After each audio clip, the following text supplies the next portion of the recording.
could you spend $1 million in 6 days? So one of my internet friends suggested that I tell you the story, but this one might actually be too stupid, even for us. Anyway, here's Blank Check. What a ripoff! It's a check for nothing!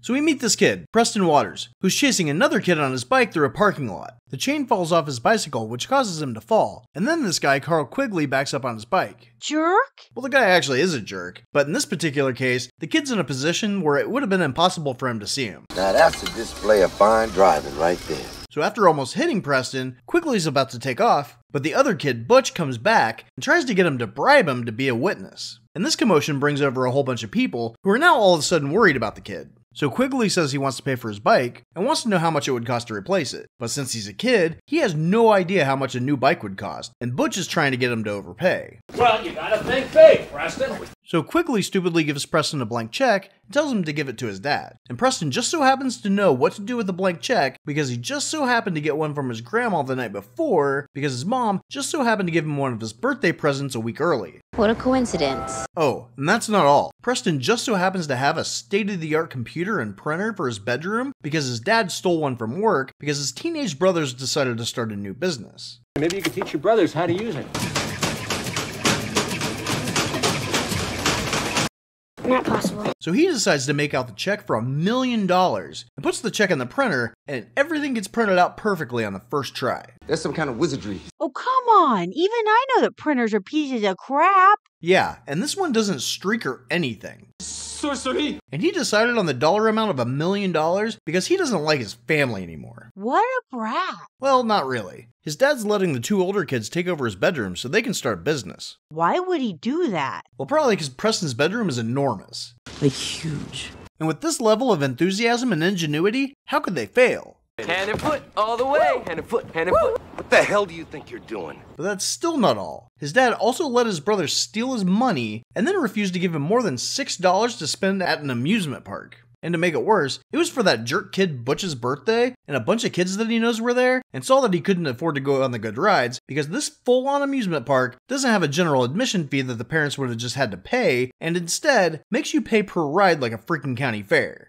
What a ripoff! And apparently, this group of 12-year-olds didn't have any supervision where an adult might help out. So then, after Preston spends the whole day wishing he had like 10 more bucks, his mom gives him his grandma's card early. Then, with grandma clearly wanting the parents to put in a reasonable amount of money for his birthday, they only put $11. Cheap piece of shit. So the reason he was at the bank when he got run over is because he wanted to open an account so his brothers couldn't steal his money anymore. But the teller lets him know he doesn't have enough, and when he gets outside, Butch steals the check, which leads to him chasing him through the parking lot and his bike getting run over. So he's not exactly having the best day.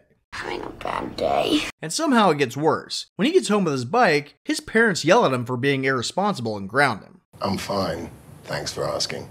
So you can kind of see why he wants to get out of there. But what are the chances they would take him seriously? And even if they did, that he would have that much money. Yeah, if the check was for my account, they'd be like, sorry little kid, but you're about $995,000 short. He's poor. So when Preston goes back to the bank, he's clearly trying to go to the hot teller, but ends up going to this other lady who just kind of laughs at him. You know, you didn't have to humiliate him in front of everyone. But when he insists he's serious, she doesn't even check the account. She instead takes him right back to the bank president. And he takes one look at the starter check and hands over $1 million in cash to a kid who hasn't even reached puberty yet. What were you thinking? Well, see, the guy that gave him the blank check isn't just some normal dude. He's an escaped convict who's laundering money through the bank. And yesterday, he gave the manager exactly $1 million in marked bills and told him that somebody called Juice would come to pick up the check the next day at 1 o'clock. And Preston just so happened to come right before 1 o'clock. Now, Quigley only gave Preston the blank check because he saw a cop and thought he was going to get caught. So as Preston's getting the money, that Juice guy is talking to the same teller that Preston went to. So in the span of 10 minutes, she got 2 starter checks from the same account for the same huge amount.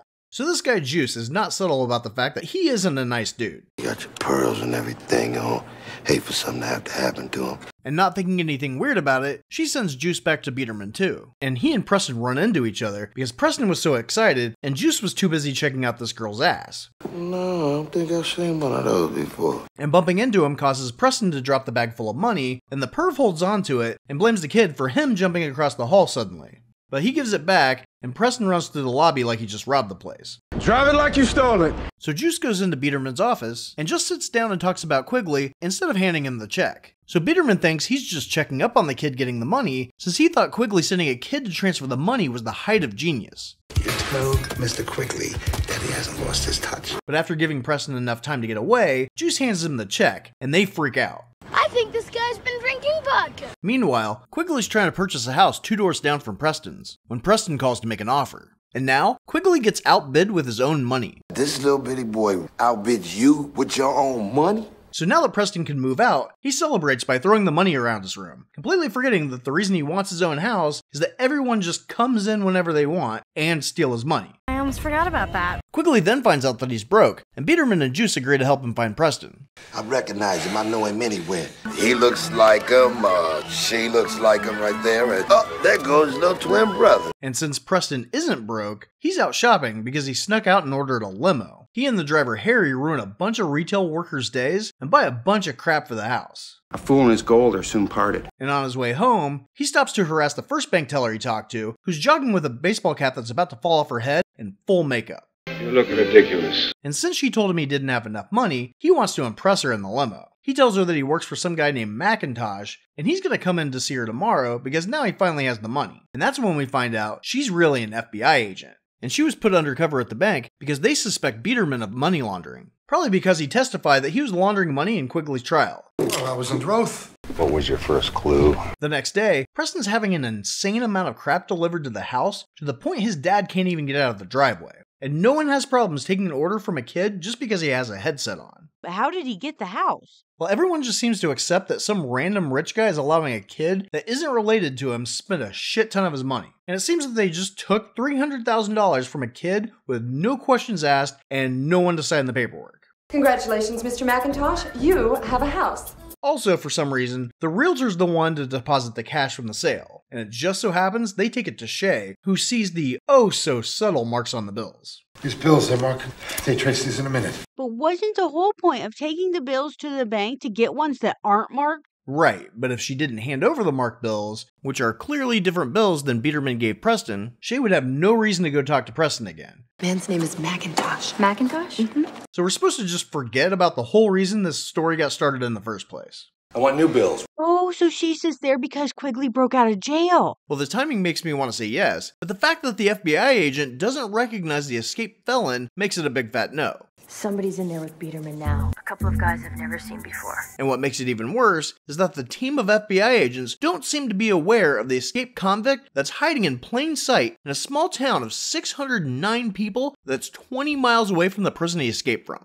Knowing is half the battle. Well, she just walks right into the backyard and tries to get Preston to introduce her to Macintosh. But Preston convinces this ace FBI agent that this rich dude put a little kid in charge of his finances when he didn't have $200 to start an account 3 days ago. I handle all his financial affairs. Okay. Shay Stanley, FBI. Well, she's probably just playing along to get information. If Preston says Macintosh is going to be there, Macintosh will be there. Yeah, probably. And that totally explains why they go out to a romantic dinner together that night. Good, moral compass.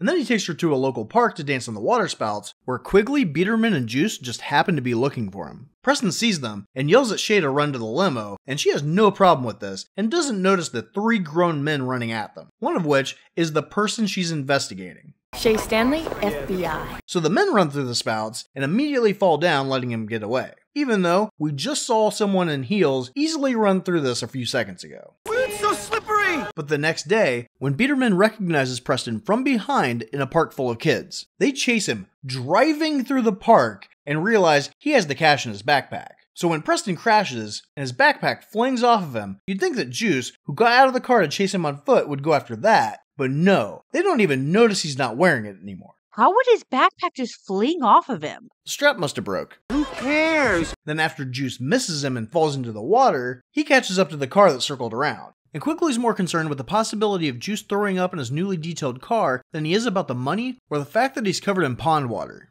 You stink. Now Preston finally notices that he lost his backpack, so he circles around to get it, and somehow it teleported to the middle of an open area, and some dude picks it up. So after noticing it's filled with money, he gives zero resistance to Preston grabbing it from him and riding away. My friend, the gods couldn't take this away from me. And with a car barreling down on him, he manages to still put his backpack back on. But if the straps are broke, how did he put it back on? Well, maybe the strap never broke. Yeah, that doesn't even make any sense. He rides across a flat stage and somehow uses that to ramp over multiple cars to get away. But when Quigley tries to do the same thing with his car, that does not go well. Then for some reason, the three goons go back to where the bag was, where that turd Butch just happens to be.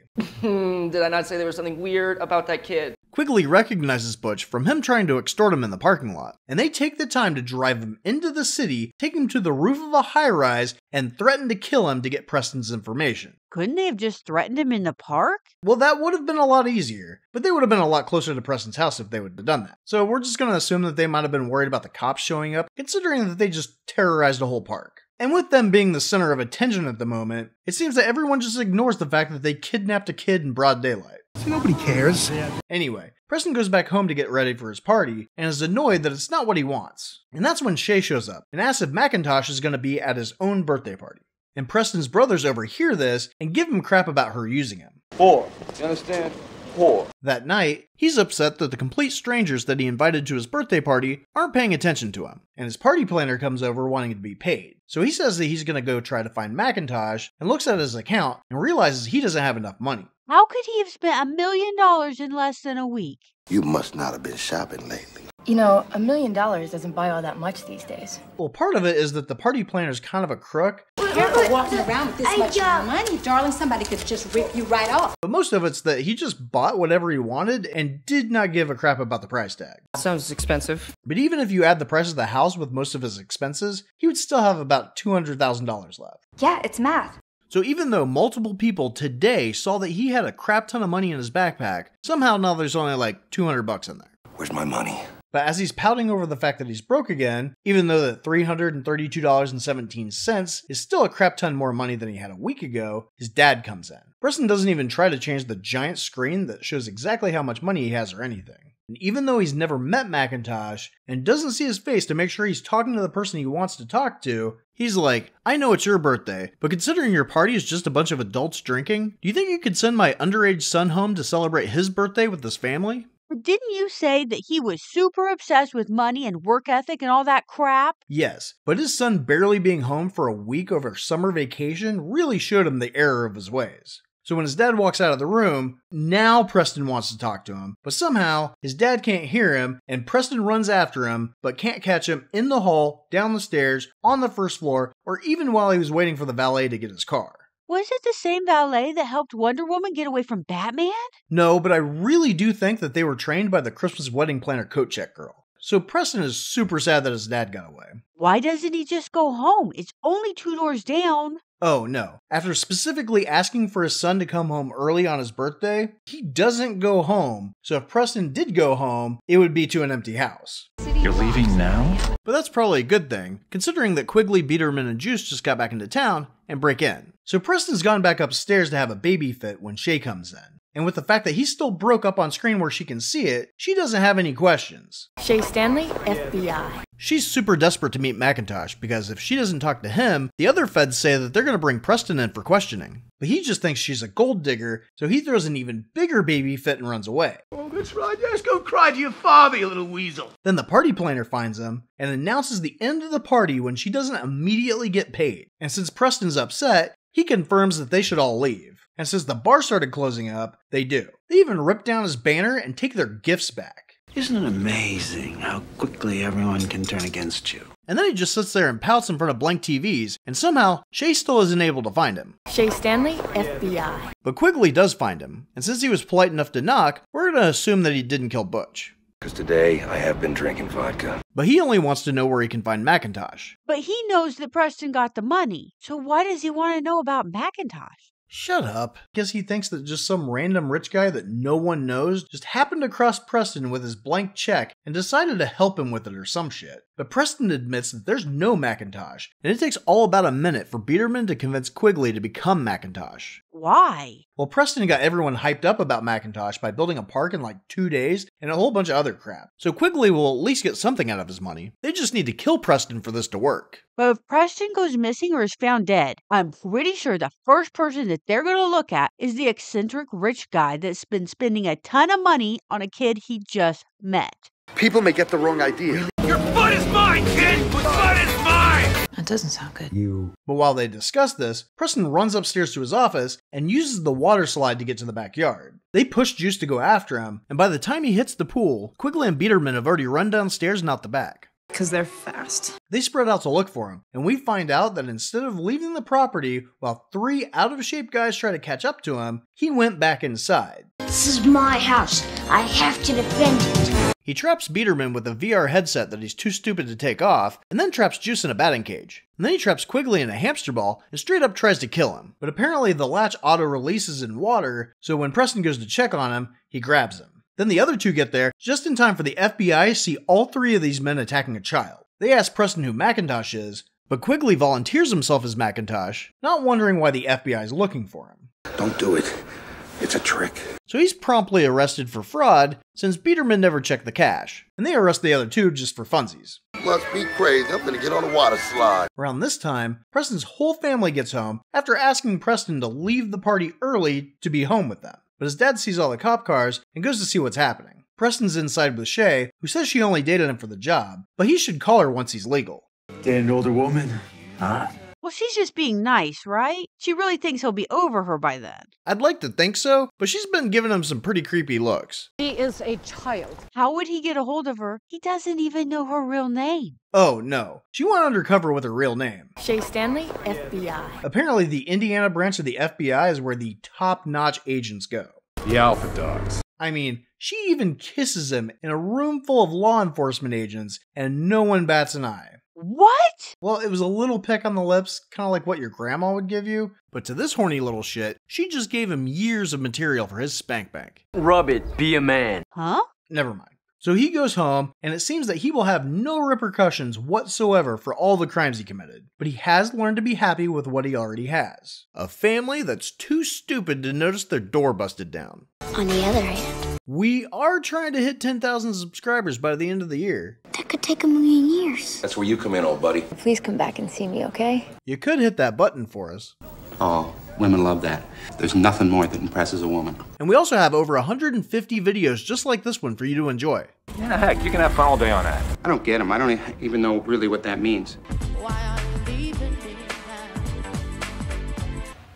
Later, toads. Why are you dressed like a game show host?